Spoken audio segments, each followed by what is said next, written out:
Hello दोस्तों, अद्भुत कहानी सागर में आपका स्वागत है। आज की हमारी कहानी है ख्वाहिश।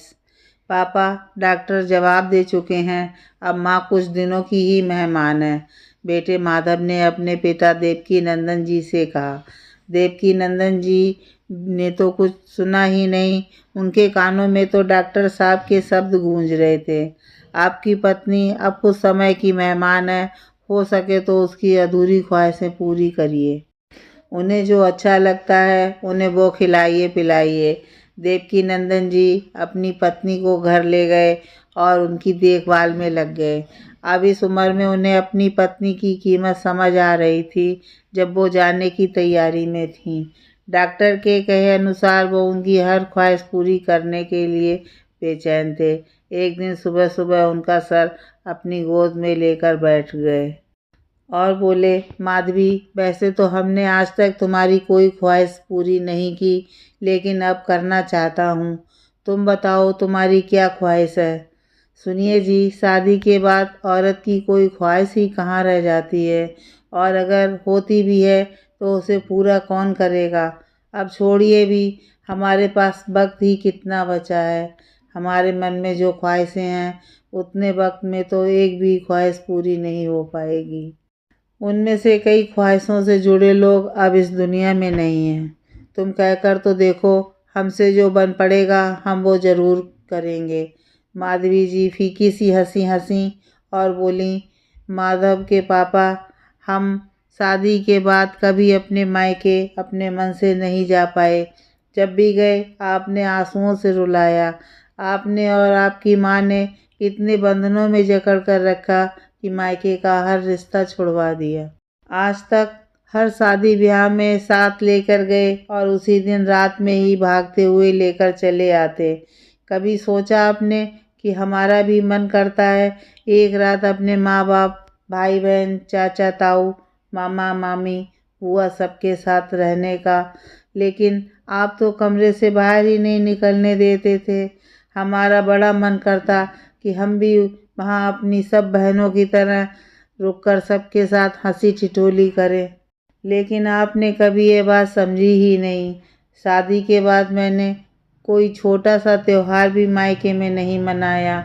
जीवन भर तरसती रह गई इस बात के लिए कि कभी तो हमें किसी त्योहार पर मायके जाने को मिले।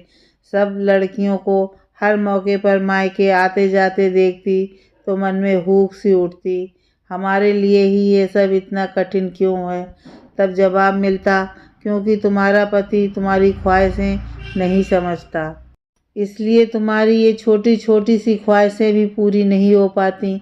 अब आप बताएं कि आप हमारी ये ख्वाहिश पूरी कर पाएंगे, क्योंकि अब तो न माता पिता रहे, न वो भाई बहन रह गए जिनके साथ समय बिताने का मन करता था। जब ब्याह कर आई तो बड़ा मन करता कि आप हमें कहीं घुमाने ले जाएं, मूवी दिखाने ले जाएं, हम लोग भी हनीमून पर जाएं, लेकिन आते ही घर गृहस्थी की बागडोर हमारे हाथों में सौंप दी गई।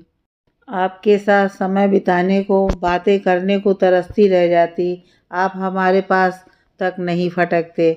आपका साथ बस चंद मिनटों का ही मिलता। आपका काम खत्म और आप करवट लेकर सो गए, फिर कोई मतलब नहीं रह जाता। आज्ञाकारी बेटे बनने के चक्कर में आपने हमेशा हमारी छोटी सी छोटी ख्वाहिश भी नज़रअंदाज किया। आपसे अपने मन की बात करने के लिए तरसती रह जाती, लेकिन जब तक काम समेट कर कमरे में आती आप सो चुके होते। अपने मन की बात किससे कहने जाती? सब कुछ अंदर ही अंदर चलता रहता, लेकिन आपने कभी पूछा तक नहीं। आपको याद होगा, हमारी बड़ी ख्वाहिश थी कि हम लोग फ़ोटो स्टूडियो चलकर एक तस्वीर खिंचवाएं, लेकिन जब आपसे कहा तो आपने साफ मना कर दिया। आज तो सब मोबाइल में खींच लेते हैं, लेकिन हमारी तो एक तस्वीर आपके मोबाइल में भी नहीं मिलेगी, क्योंकि जब भी साथ में तस्वीर खिंचवाने को कहती आप हमेशा छिटक कर दूर चले जाते। अब हमारे जाने के बाद ढूंढते रहना हमारी तस्वीर कहीं नहीं मिलने वाली। बताइए, अब आप हमारी ये ख्वाहिश पूरी कर पाएंगे जब हम मृत्यु शैया पर पड़े हैं? कभी कुछ पहनती ओढ़ती तो मन करता कि आप भी बाकी पतियों की तरह हमारी तारीफ करें, लेकिन आपको तो निगाह उठाकर देखने की भी फुर्सत नहीं रहती। कभी कुछ अच्छा बनाती तो सब तारीफ करते, आपकी तरफ बड़ी आस के साथ देखती, लेकिन आप देखकर भी अनदेखा कर देते। जिंदगी भर आपकी तारीफ के लिए तरसती रह गई, लेकिन आप कभी मेरे स्त्री मन को पढ़ ही नहीं पाए। हमारा आत्मविश्वास तक चला गया। ये लगता हम दुनिया की ऐसी औरत हैं जिसके अंदर कोई खूबी नहीं जो पति को रिझा सके। हमारी ख्वाहिशें कोई बहुत बड़ी बड़ी नहीं थीं, बहुत छोटी छोटी थीं, जो मन के अंदर ही दबी रह गईं। कहते कहते माधवी जी की सांस फूलने लगी तो देवकी नंदन जी ने उन्हें पानी पिलाया, जिससे कुछ देर के लिए वो ठहर गईं। अब हमारे मरने के बाद आप हमारी एक ख्वाहिश ज़रूर पूरी करना, हमें खूब सजाना, हमारी मांग अपने हाथों से भरना और हमेशा खुश रहना, बस यही ख्वाहिश है। एक बात और माधव के पापा, जीवन साथी की ख्वाहिशें पूरी करनी है तो जीते जी करिए, ऐसे मरते समय पूछकर उसका मजाक मत उड़ाइए, कहकर माधवी जी की गर्दन एक तरफ लुढ़क गई और वो हमेशा के लिए खामोश हो गई। देवकी नंदन जी फपक कर रोने लगे और बोले, तुमने बिल्कुल सही कहा, तुम हमेशा हमारी आंखों के सामने ही रहीं और हम हमेशा तुम्हारी अवहेलना करते रहे, कभी तुम्हारे मन की ख्वाहिशें समझने की कोशिश नहीं की। दोस्तों, ऐसा क्यों होता है? जब तक इंसान आंखों के सामने मौजूद रहता है तब तक लोग उसकी कदर नहीं करते, लेकिन उसके जाने के बाद उसकी कीमत समझ में आ जाती है। तब कोई फ़ायदा नहीं होता, क्योंकि जाने वाला तो तरस कर चला गया, अब पछताने से क्या होता है।